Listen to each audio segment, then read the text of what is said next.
जीवित परमेश्वर की हुजूरी में आपका स्वागत है सबका। एक बार उस जीवित परमेश्वर की तारीफ कर दो जोर के हाथों से। बैठ जाओ अपने शरीर में।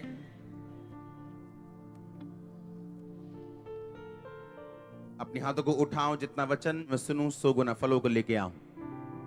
उठाओ अपने हाथों को। यीशु मसीह के नाम में हम मांगते हैं। कांग्रेचुलेशंस परमेश्वर की हुजूरी में पहुंचने के लिए। दूसरा इतिहास 20 उसकी एक आयत को मैं पढ़ूंगा। उसके बाद मोआबियों, अम्मोनियों और उसके साथ कई मुनियों ने युद्ध करने के लिए यहोशापात पर चढ़ाई की।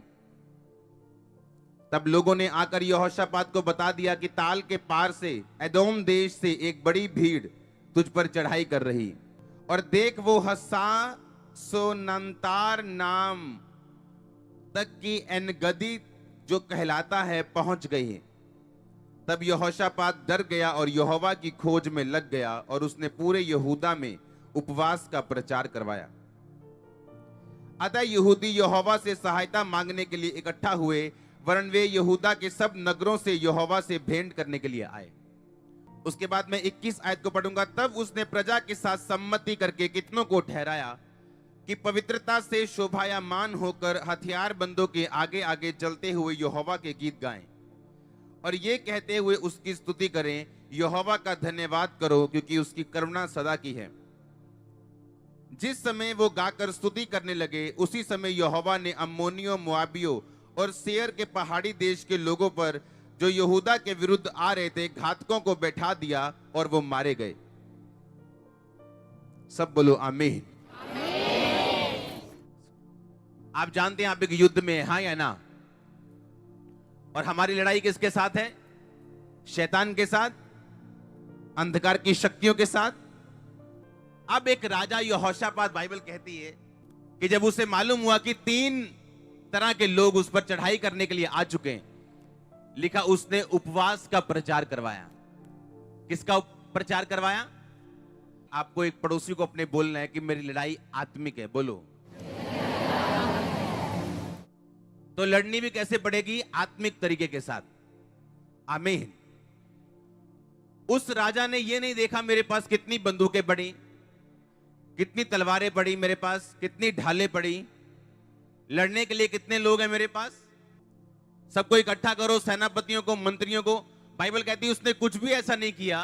वो डर गया, और बाइबल कहती है उसने पूरे यहूदा में उपवास का प्रचार करवाया।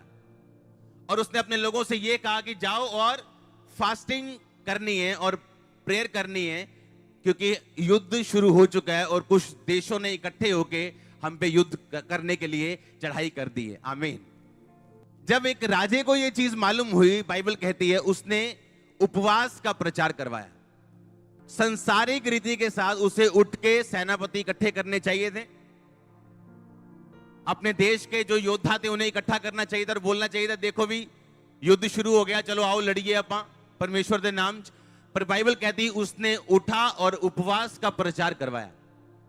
और बाइबल कहती जब वो युद्ध करने के लिए तैयार हुए, तो उसने युद्ध करने के बजाय वर्शिप टीम को, गाने वाले लोगों को अपने लोगों के सामने रखा, और वो गा गा कर लिखा स्तुति करते हुए सामने जा रहे थे लड़ने के लिए।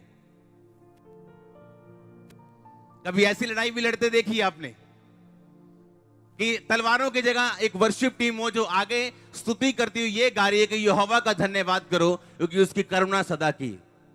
देखने में ये मूर्खता थी कि ये राजा मूर्ख है, इसे ये नहीं मालूम लड़ना कैसे चाहिए, ये बच्चा है इसे पता नहीं क्या करना चाहिए, पर उसको मालूम था कि हमारी लड़ाई आत्मिक है और ये आत्मिक तरीके के साथ ही लड़ी और जीती जा सकती है।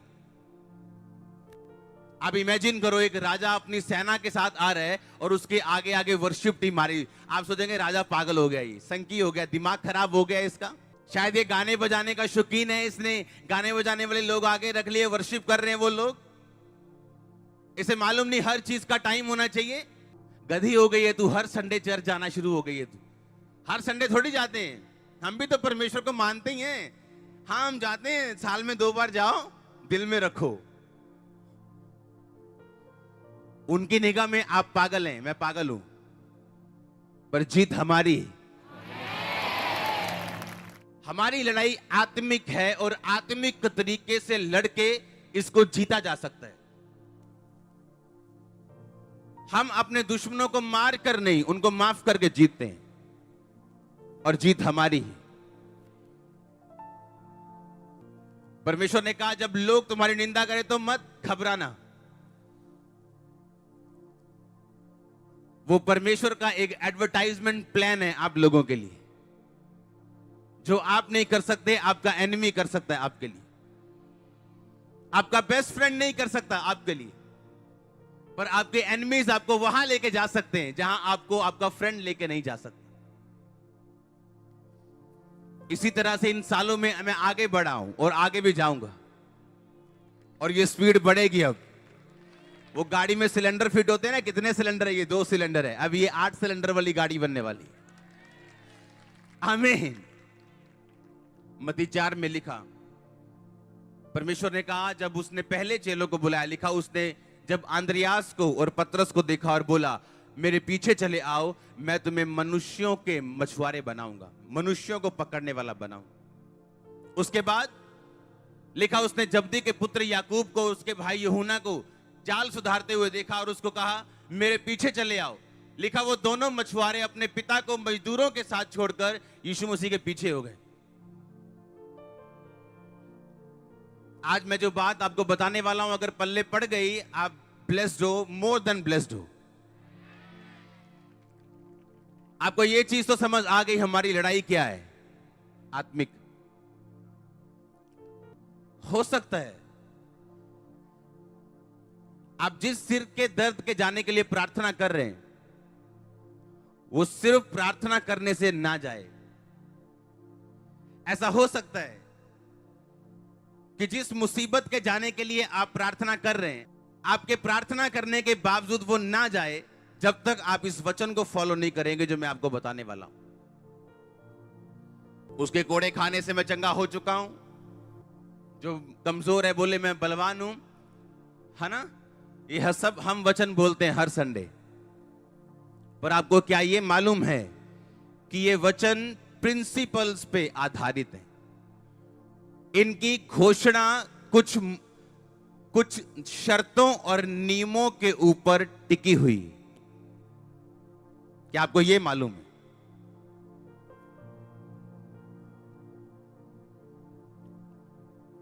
कोई हथियार जो तेरी हानि के लिए बनाया गया सफल नहीं होगा, हाँ या ना? पर यह घोषणा सबके लिए नहीं, क्योंकि परमेश्वर की घोषणाओं के ऊपर कुछ शर्तें और कुछ नियम टिके हुए हैं। जब उन शर्तों और नियमों के अधीन हम आते हैं तो ये बोले गए वचन हमारी जिंदगी में कामयाब होते हैं।